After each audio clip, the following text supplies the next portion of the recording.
everyone, it's Diane at Minerva. I hope you're all having a fabulous week. And today I'm going to share a make for this new look pattern, and it's this really pretty blouse here, and we're going to be making version C, this one. And what we're going to be using today is this Minerva exclusive range viscose challis, and this particular design is called Popcorn Jelly. Now there are other shades to choose from, but this one is called Jewel. And I think you can see why, with all these beautiful colours running through it. It's going to make a really lovely blouse. And should you wish to sew along with me today, everything you need will be tagged below to make this garment. So you will require the pattern, the fabric and a matching thread. Now before you begin, make sure you wash and prepare your fabric as you would normally, because this saves on any shrinkage later on. And when you've done that, we're going to take a tape measure. Locate your sizing on the back of the pattern, and when you're sure of the perfect fit, we're going to go and cut our pattern pieces together. Let's go and do that now. So here are our pattern pieces. So this is the front for version C. You're going to cut 2 on the straight grain. This is the straight grain here. This is the centre front. Make a note of these circles and these markings here and here, and your notches. And this is the cutting line for version C, and we have a 1 centimetre hem allowed. Here we have the back for A, B and C. This is a straight grain. Again, make a note of the circles and the notches. This is the centre back here. Here we have your sleeve for B and C. Now this is the cutting view here for view C. You're going to cut 2. This is your straight grain. Make a note of your notches and your circles.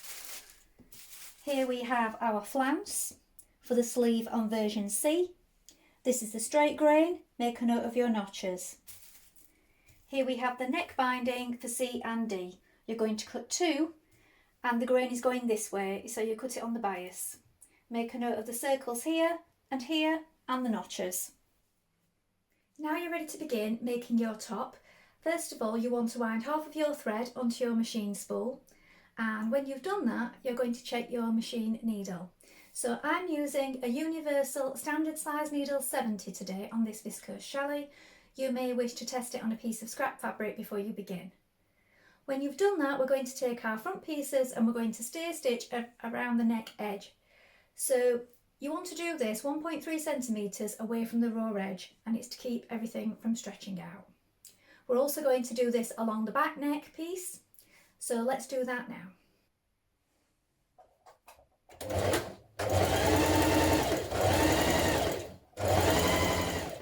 So repeat this step on both sides. And on your back neck edges. Now with right sides facing, join your back pieces at the centre back seam. So you want to make sure that everything is lined up, that you're matching your notches here. So pin it before you stitch it, and this ensures that anything will stay put and not bounce around, because sometimes your fabric can move while you're sewing it, and then you won't get the correct fit or finish. Now stitch that in place with a 1.5 centimetre seam allowance. Now we're going to pin our fronts to our backs with right sides facing at the shoulder seams like this, matching your notches here. We're going to stitch that in place with a 1.5 centimetre seam allowance, and then we're going to edge finish our raw edges.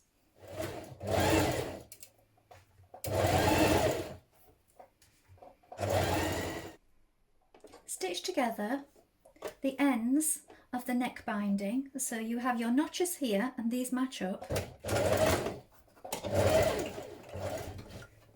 When you've done that, you're going to go and press under the long unnotched edge, and you're going to do that 1 centimetre. Now pin your neck binding to your neckband, matching up the centre back with the centre back seam, the dots here with your shoulder points, and the circles at the front with the circles on the binding. You need to stretch it ever so slightly to fit. When that is in place, you're going to stitch that with a 1 centimetre seam.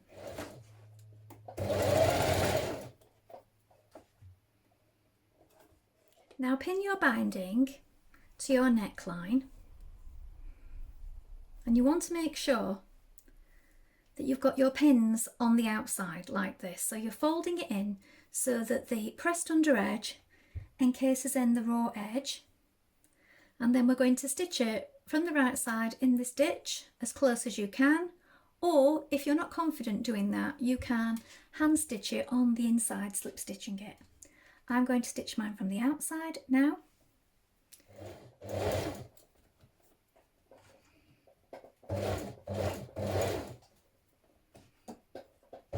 Now I've sewn in my Minerva Maker label at the centre back seam as well while I was adding my neck binding. I will tag some of these in with the products. When you've done this, you're going to bring your front seam together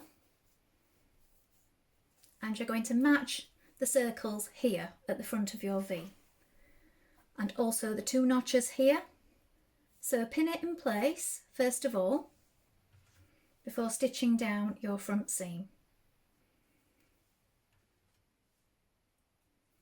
When you've done that, you can press it open, and I like to catch back these front bits here with some hand stitches once I've pressed it. So when you have that pinned in place, we're going to stitch that with a 1.5 centimetre seam allowance.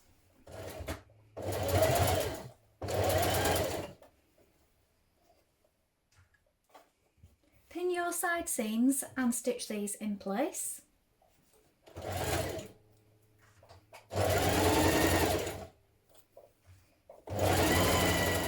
Now you're going to turn under a small hem, so you can turn under 6mm and press it first before you begin, or you can just do a small double fold as I'm doing. Ease stitch around the cap of your sleeve between your markings.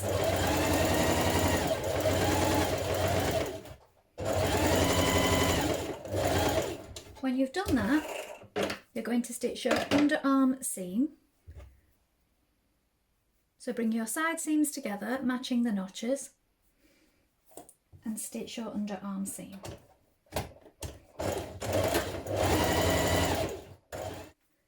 Now pin the underarm of your sleeve flounce like this, matching your notches, and we're going to stitch that seam in place. When you've done this, you can edge finish it in the same way that you did the underarm of your sleeve. Stitch a narrow hem on the bottom of each sleeve flounce. Now with your right sides facing, pin your flounce to the lower edge of your sleeve. So match your underarm here and your notches here and pin the whole way around. Now stitch that in place.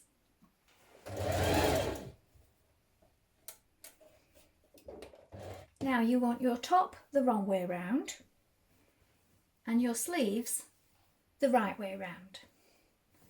And you're going to place your hand inside your sleeve and pop it inside the armhole.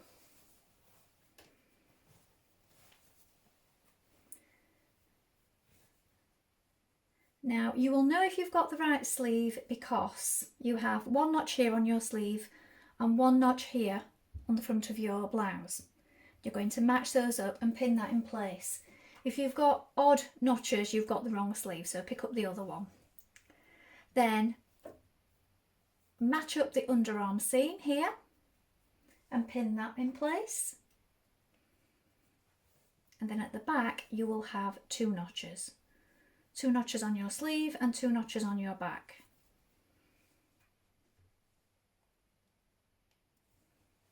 Now pin the top of the cap of your sleeve to your shoulder. So you have this marking here, I've got a little notch.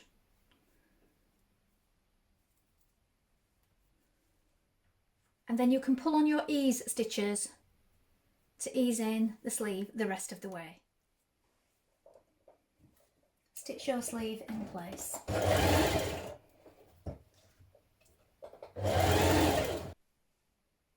So here here is the finished blouse.